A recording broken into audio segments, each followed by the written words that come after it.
went out and bought all the supplies, and he's out here just busting it, making that fence.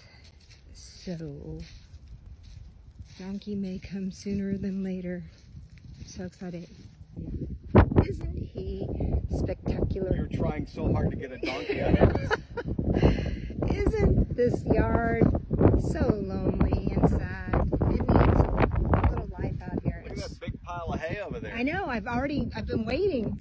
This is the fence that I did recently, and I joined it up with T-posts and 4x4s.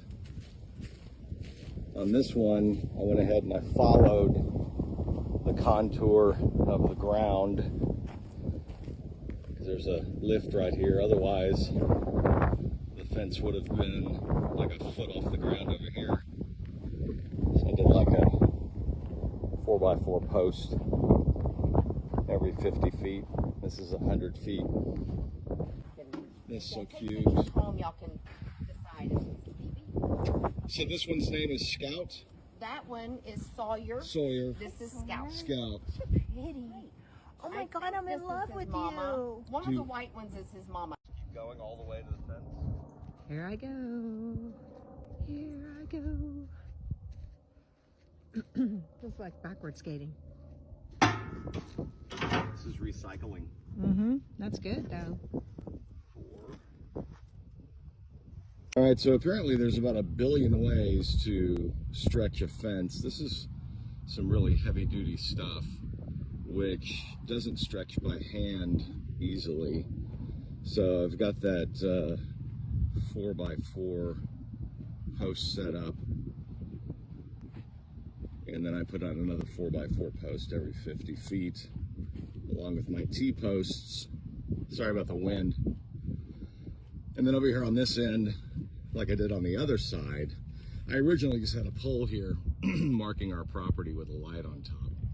So I attached this leaning 4x4 deep in the ground with concrete to keep it from bending. And the material I'm working with is just really tough to stretch. And what I've found, there's no way I can do it without sandwiching the fence in between two 2x6s and then using a come-along.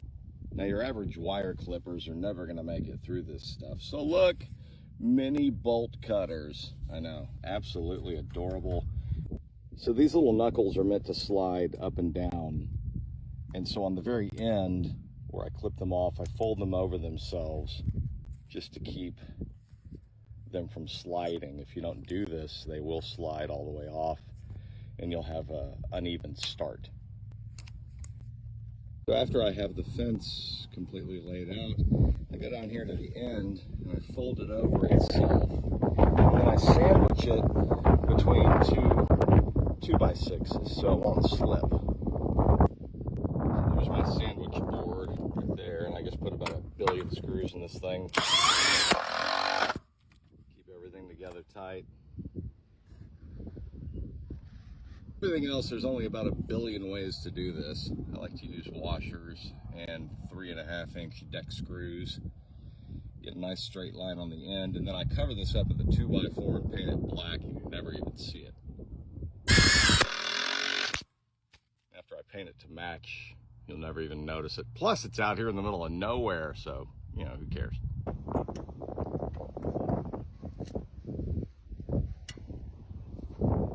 There's the sandwiched fence with a cable on the bottom, on the top, and that goes to a come-along.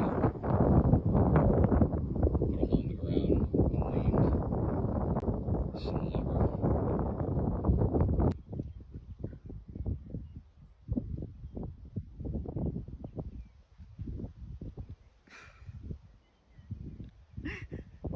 All right, so there we go.